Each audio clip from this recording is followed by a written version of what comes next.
10월 18일 금요일 간추린 아침 뉴스입니다. 재보궐선거라는 시험대를 무사히 넘긴 국민의힘 한동훈 대표가 선거 하루 만에 김건희 여사를 향한 발언을 이어갔습니다. 한 대표는 김 여사가 대외 활동을 중단하는 등 자신이 제안한 3가지 요구사항을 실천하라고 촉구했습니다. 대통령실은 반응하지 않았고 친윤계는 반발했습니다. 도이치모터스 주가 조작 사건과 관련해 검찰은 이른바 7초 매도로 불리는 계좌 거래에 대해 권오수 전 회장이 어떤 방식으로든 김건희 여사에게 연락을 했을 것으로 의심했는데요. 당시 상황을 입증할 증거가 없다며 기억이 없다는 김 여사의 해명을 수용했고 결국 무혐의 처분했습니다. 검찰은 김 여사가 주가 조작을 알았다는 걸 뒷받침할 만한 직접 증거가 없다는 점을 여러 번 강조했습니다. 김 여사에게 불리한 증거들에 대해선 잘 모르겠다거나 물어보지 않았다고 답했습니다. 12.19 이태원 참사 부실 대응 혐의로 재판에 넘겨진 김광호 전 서울경찰청에게 1심 법원이 무죄를 선고했습니다. 참사 당일 상황관리관으로 당직을 선 류민진 총경과 정대경 전 112 상황팀장에게도 모두 무죄가 선고됐습니다. 유족은 경찰에게 면죄부를 주는 기만적 판결이라며 오열했습니다. 미국은 하마스 수장인 신화르 제거 소식에 평화를 위한 장애물이 비로소 제거됐다고 평가했습니다. 바이든 미국 대통령은 좋은 소식이라며 이제 가자 전쟁을 끝내기 위한 논의를 해야 한다고 강조했습니다. 유럽 주요국들은 하마스의 인질 석방을 촉구했습니다. 젤렌스키 우크라이나 대통령이 연일 북한군의 우크라이나 파병설을 공론화하고 있습니다. 병력이 10,000명 규모인데 아직 병력 이동이 이루어지진 않았지만 우크라이나 정보당국이 북한군의 움직임을 첩보로 입수했다고 설명했습니다. 주미대사는 아직 확인되지 않았지만 사실일 가능성이 높은 것으로 보인다고 말했습니다. 유럽중앙은행 ECB가 지난달에 이어 정책금리를 또 인하했습니다. ECB가 2달 연속해서 금리를 인하하는 건 13년 만에 처음인데 유럽의 실물 경기를 부양하기 위한 고육지책으로 보입니다. 현재 경찰관이 3억 원 상당의 압수물을 빼돌렸다가 구속됐는가 하면 이번에는 다른 경찰관이 보이스피싱 수사 도중 압수한 연금을 훔친 혐의로 긴급 체포됐습니다.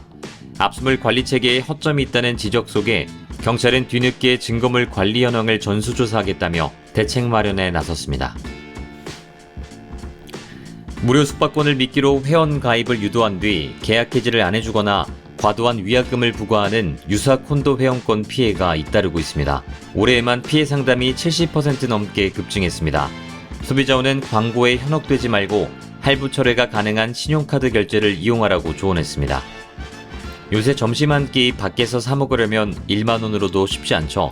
이렇다 보니 돈을 아끼기 위해서 도시락을 싸서 다니거나 대형마트에서 점심을 해결하는 사람들이 늘고 있습니다.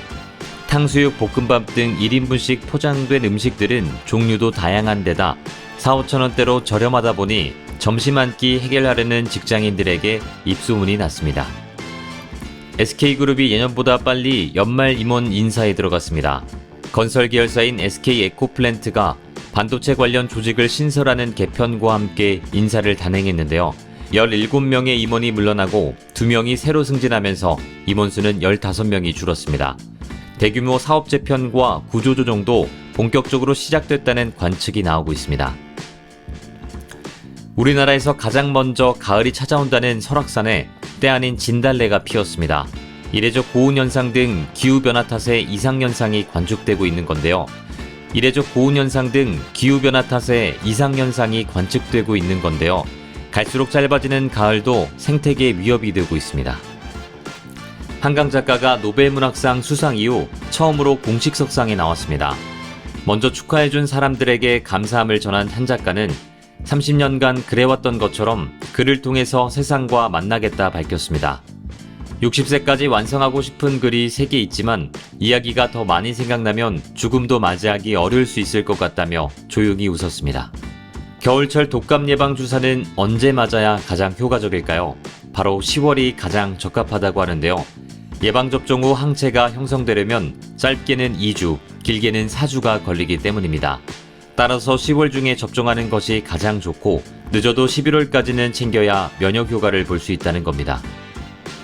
많은 관심이 집중됐던 비만 치료제 위고비가 이번 주 국내에 출시됐습니다. 온라인 불법 판매와 광고가 늘 것에 대비해 식품의약품안전처가 한 달 동안 집중 단속에 나선다고 밝혔는데요. 식약처는 특히 부작용과 오남용에 대해 시판 후 안전관리를 면밀하게 추진할 것이라고 설명했습니다. 3년 주기로 실시되는 노인 실태 조사 결과가 최근 발표됐습니다.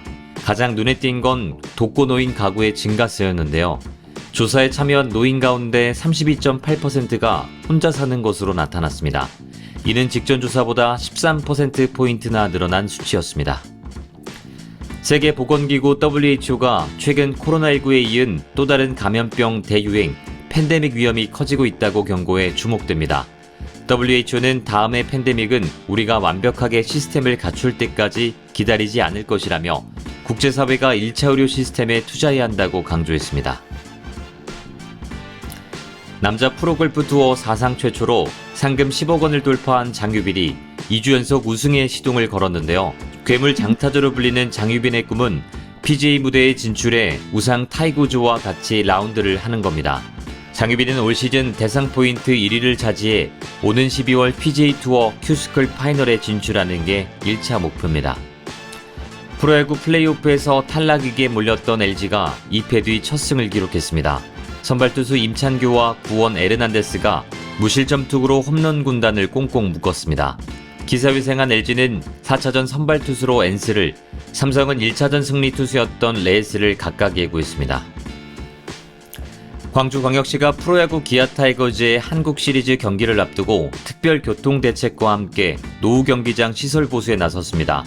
한국 시리즈 홈경기 당일 챔피언스필드 인근 도로의 주차를 전면 허용하고 원정 관람객을 위한 무료 특별버스를 운영합니다. 원정 경기가 열리는 3, 4차전에는 챔피언스필드를 개방해 스크린 중계를 진행합니다. 다음은 날씨입니다. 주말까지 전국 곳곳에 제법 많은 양의 비가 내립니다. 비는 목요일 밤 제주를 시작으로 금요일 오전 남부지방, 오후엔 전국으로 확대되겠습니다. 비는 토요일 낮이면 대부분 지역에서 그치겠지만 강원 영동과 제주는 밤까지 이어질 전망입니다. 비가 그친 후엔 북쪽에서 찬바람이 내려오며 전국의 낮 기온이 20도 안팎으로 내려가겠습니다. 이상입니다.